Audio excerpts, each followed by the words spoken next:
From Rockford, you're watching a WIFR Fastcast. I'm Mike Garrigan, and thanks for joining us this late Monday morning for our 11 a.m. Fastcast. And our top story, a 40-year-old man is sentenced to 9 decades in prison for the death of 26-year-old Antoinette Pascal. In April of 2023, neighbors say John Gregory thought Pascal stole money from him.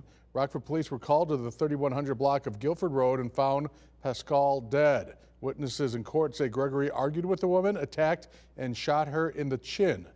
A shell casing from the scene matched the gun Gregory used for the murder. 25-year-old Jakari McLean and 29-year-old Quayshawn Davis are behind bars. Both men accused of having 2 illegal guns. On Friday, Winnebago County deputies pulled over a vehicle near Harrison Avenue and Sewell Street in Rockford. Investigators say the man had a gun reported stolen out of Arlington Heights along with cannabis. 75-year-old Russell Luchtenberg faces criminal charges. Belvedere Police and the Boone County Sheriff's Office say the charges come after a 2-year investigation. Luchtenberg faces aggravated battery in a public place, aggravated battery in criminal sexual abuse. If convicted, he could face several years in prison. 23-year-old Anthony Aguilera of Marengo is in the DeKalb County Jail after investigators believe he stole a truck while drunk around 2:30 Sunday morning. Authorities were called to the 3200 block of New Lebanon Road in Genoa Township. Deputies say they found a different truck and the area that Aguilera ran away from. Aguilera is accused of driving the stolen truck on Route 72 near French Road.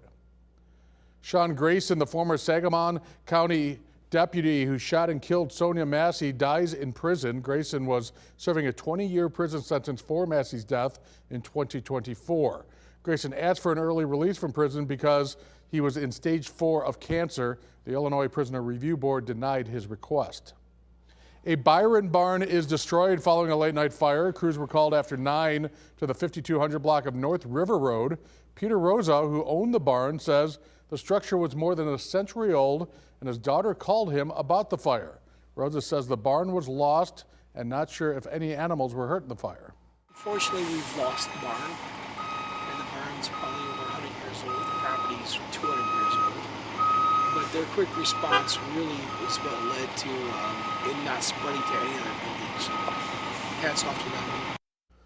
I am the bearer of good news as we take a look at the 7-day forecast coming up. Can't think of a better way to have our 3rd week of August go all the way through. Monday through Sunday, a lot of sunny skies. Highs never getting too bad. 83 peaking on Wednesday and Sunday. The lowest high is today's 79.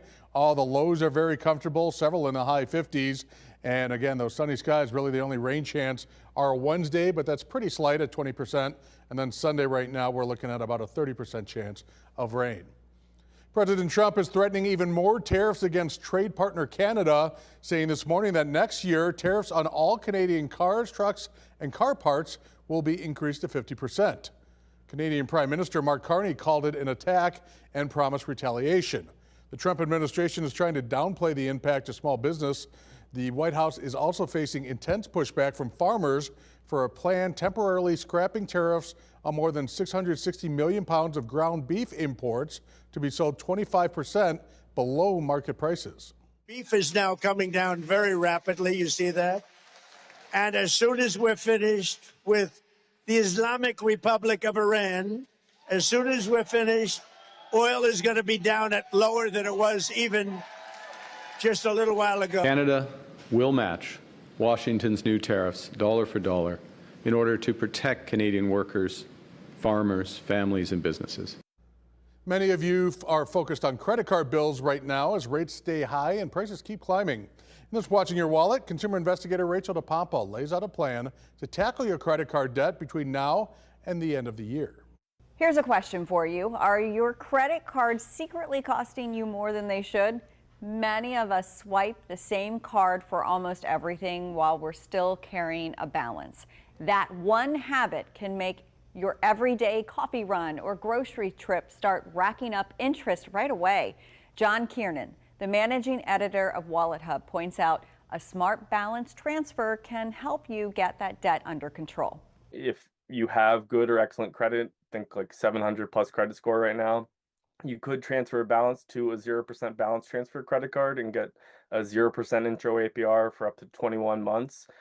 So without the expensive interest coming in, you're going to be able to put a lot more of the money towards the principal and pay down your debt a lot faster. Kiernan also says if you're carrying a credit card balance from month to month, try not to use that same card for everyday spending.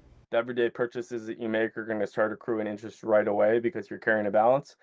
But if you use a separate card for everyday purchases and you pay that in full every month, those purchases won't accrue interest. He also recommends setting a sustainable budget, checking your spending every week, and really watching the money coming in and out of your bank account to spot the problem areas, those places you can cut back and try to get control of your credit card debt.